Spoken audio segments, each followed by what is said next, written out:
तो good morning to all. मैं अमित।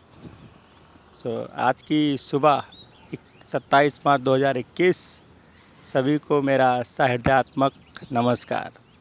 आज का एजेंडा है साधोभारी ग्राम की प्राथमिकताएं, जो कि ग्राम प्रधान इलेक्शन के घोषणा पत्र का हिस्सा हों। क्योंकि हम लोग पहले से ही है ना साधोभारी ग्राम विकास को लेकर के काफ़ी चिंतित रहे हैं और हर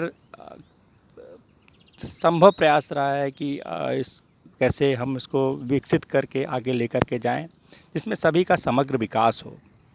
तो चूँकि ये दौर है इलेक्शन का, ढेर सारे लोग इस इलेक्शन में उतर रहे हैं, तो हमारे ख्याल से ये शायद सही समय है कि गांव के विकास की दिशा एक बार फिर से सबके सामने रखी जाए, ताकि जो नए उम्मीदवार इस चुनाव में आना चाहते हैं एक बार वो भी देख लें कि समग्र रूप से साधोभारी की ज़रूरतें क्या हैं।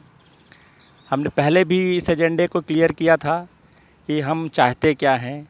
आज एक बार फिर से मौका है, तो मैं दोबारा रिपीट कर रहा हूँ। तो दो तीन है ना प्रमुख क्षेत्र हैं जिनमें हम लोगों को समग्र रूप से विकास करना है।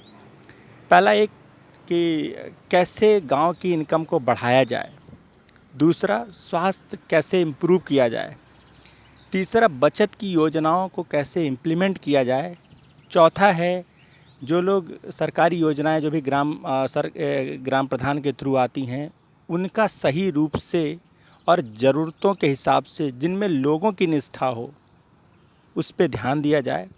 और एक लास्ट में बचता है एजुकेशन। बिना इसके हम लॉन्ग टर्म में जो बहुत दूर का विकास हम सोचते हैं वो हम कर नहीं सकते। तो वन बाय वन हम है ना इसको मैं विस्तृत में आपको बताना चाहता हूँ। पहला है कि गांव की जो ज़रूरतें हैं कैसे, जैसा मैंने पहला पॉइंट बोला कि आमदनी कैसे बढ़ाई जाए, तो उसमें पहला है जो सभी, चूँकि साधोभारी एक कृषि प्रधान गांव में इसका नाम आता है और लोग का मूलभूत स्वरूप भी यही है। तो एग्रीकल्चर को कैसे बढ़ावा दिया जाए, स्पेशली जो एग्रीकल्चर में कैश क्रॉप है, नई तकनीकी है, बनाना है, केला है या और भी जो इस तरीके की जो एग्रीकल्चर क्रॉप है, कैसे हम है ना उसको बढ़ावा दें। दूसरा, व्यापार के नए क्षेत्र को कैसे हम इसको गांव में तक लेकर के आएँ। जो लोग व्यापार क्षेत्र से जुड़े हुए हैं उनकी जो नॉलेज है वो गांव तक कैसे लाई जाए, ताकि जो गांव के लोग हैं उससे प्रेरित हों और कुछ नए और व्यवसाय उत्पन्न हों। वृक्षारोपण हम अक्सर बोलते रहते हैं यार कि ये शायद इससे कई समस्याएं सॉल्व हो सकती हैं। एक लकड़ी की समस्या है, फलों की समस्या है ना, तो वृक्षारोपण हम लोगों को करना चाहिए। दूसरा मैं बोल रहा था बचत की योजनाएं। गांव में ढेर सारे ऐसे क्षेत्र हैं जहां पे अंधाधुंध पैसा बर्बाद हो रहा है, जैसे उसमें से है धूम्रपान, बीड़ी, सिगरेट, गुटखा, शराब है ना, कंटिन्यूअस आ रही है और गांव के पैसे को बाहर लेकर के जा रही है। जहां पे होना चाहिए था कि अलग अलग रूप से पैसा गांव के अंदर आए, वहां से पैसा अभी गांव से पैसा बाहर जा रहा है और लोगों की समृद्धि लोग इसमें खो रहे हैं। दूसरा, स्वास्थ्य सेवाओं का एक मूल्यांकन फिर से होना चाहिए।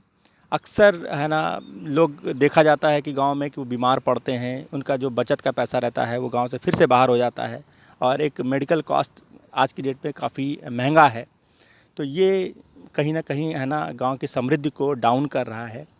पेयजल एक बड़ी समस्या है। ये केवल आदमियों के लिए नहीं बट जानवरों के लिए भी कैसे इसका सुचारू रूप से निदान हो, ताकि पेयजल की समस्या दूर हो। बारिश के दिनों में मैंने लास्ट टाइम देखा था कि बहुत से लोग है ना, सड़कें नहीं हैं, नालियाँ नहीं हैं, पानी भरता है, जल भराव की समस्या है ना। मीडिया तक गांव में आया, जो एक बहुत ही हास्यास्पद लगा कि हमारे गांव का प्रधान, सब लोग हैं, सब लोग आपस में बात करते हैं बट एक छोटी सी समस्या को सुलझा ना सके। तो एक कहीं ना कहीं हम लोगों को फिर से देखने की ज़रूरत है कि हमसे गलतियाँ कहाँ हो रही हैं। सड़कों का और जो गांव की अंदर की सड़कें हैं थोड़ी सी और अच्छी होनी चाहिए। और लास्ट पॉइंट बचता है ना, शिक्षा का समग्र विकास। ना तो कोई ऐसा हमने कुछ ये देखा कि हम सब लोग मिल कर के इसको हम आगे बढ़ा रहे हैं, वैसा भी नहीं है। और दूरदर्शिता तो है ना दूर दूर तक नहीं दिखती है। लोगों का समग्रता है ना इस विषय को लेकर के हमने पिछले 10-15 सालों में है ना कहीं ऐसा दिखा नहीं, जो कि एक सोच का विषय है। और सबसे बड़ा कि माहौल को इम्प्रूव करने की ज़रूरत है। टेक्नोलॉजी का दौर है, सब चीज़ें उपलब्ध हैं, सरकार की तरफ से स्कीमें हैं, बहुत से लोग गाइड करने वाले हैं। बट एक ही कमी रह जाती है कि कब हम बैठ करके एक ऐसा फोरम बनाएं, एक ऐसे ग्रुप में डिस्कस करें जहां पे सभी लोग एक ही डायरेक्शन में एक ही चीज़ को लेकर के संवेदनशील हों, थोड़ी गंभीरता दिखे और इस एजेंडे को आगे लेकर के जाया जाए।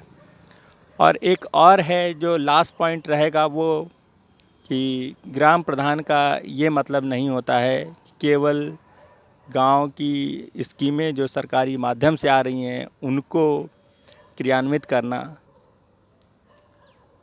इससे ज़्यादा कहीं ज़रूरी हो जाता है कि गांव के सभी लोगों को एक साथ एक सूत्र में बांधना, उनसे पूछने का मतलब ये नहीं है कि आप है ना आपको पूरा अधिकार दिया जाता है भारत सरकार की तरफ से कि आप प्रधान हो, आप कुछ भी डिसाइड कर सकते हो।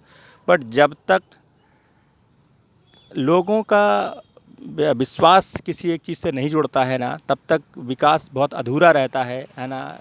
लोग अपने बच्चों को स्कूल में नहीं डालेंगे, लोग अपने उसमें मालूम है कि ये सही नहीं है, इसका जो नींव गहरी नहीं है, इसमें सभी की सोच एक साथ नहीं है, तो फिर वो बात आती नहीं है। कुछ लोग भेजते हैं अपने बच्चों को, कुछ लोग नहीं भेजते हैं। लेकिन अगर सब समग्र रूप से एक ही चीज़ पे डिस्कस करें, आगे लेके जाएं, तो किसी को कुछ भी प्रॉब्लम नहीं होगी। तो एक ये कहीं ना कहीं है ना सबका समग्र एक साथ में आना बहुत ज़रूरी है। और एक ऐसा पॉइंट जो एक्चुअली इस एजेंडे का हिस्सा नहीं है, बट फिर भी मुझे ऐसा लगता है कि मुझे बोलना चाहिए। ढेर सारी स्कीमें ग्राम की जो आती हैं उसमें अक्सर सुनने में आता है कि हमने गबन हो गया, घोटाला हो गया और दूसरी चीज़ें स्टार्ट हो गई। तो शायद है ना इन गबन घोटालों से दूर रहें और गांव के विकास को बल दें, अपने खुद के विकास को बल दें। एक बार जो इमेज आपकी चली जाती है, एक बार जो कैरेक्टर 5 साल में पैसा ले देने के चक्कर में जो गिर जाता है, साहब उठता नहीं है। और मैं ये उम्मीद करता हूँ कि शायद जो एक ग्राम प्रधान बने वो अपने कैरेक्टर को पहले बचाए, अपने आप को बेचने से बचे, ताकि ग्राम प्रधान से वो ब्लॉक प्रमुख तक जाए, विधायक तक जाए, सांसद तक जाए। हर संभव मेरा प्रयास रहेगा कि हम आपको कैसे भी करके हम आपको उत्थान करें, उठाएं। बट बात सोचने की है कि हम किस दिशा में जा रहे हैं, कैसे जा रहे हैं, इसको हम आगे तक लेकर के कैसे जाएं। तो कहीं ना कहीं है ना फिर से एक चिंतन मंथन करने की ज़रूरत। समय कम है, वर्क ज़्यादा रहेगा, प्रधानी का इलेक्शन पास में है। इन सभी को देखते हुए जितने उम्मीदवार हैं उन सबको मेरी हार्दिक शुभकामनाएं। समय समय पर हम आपके मार्गदर्शन में हिस्सा रहेंगे। आपको हर तरीके की जो ज़रूरतें हैं एक विकास के लिए, कहाँ कहाँ पे हमसे गलतियां हो रही हैं, हम आपको सचेत करते रहेंगे, बशर्ते कि मन में एक दृढ़ इच्छा हो, साफ एक संकेत हो कि हमें क्या करना है, कैसे करना है। और जहाँ तक मुझे मालूम है कि शायद है ना हर तरीके का तकनीक, लोग, कैपेसिटी सब इस गांव में उपलब्ध है।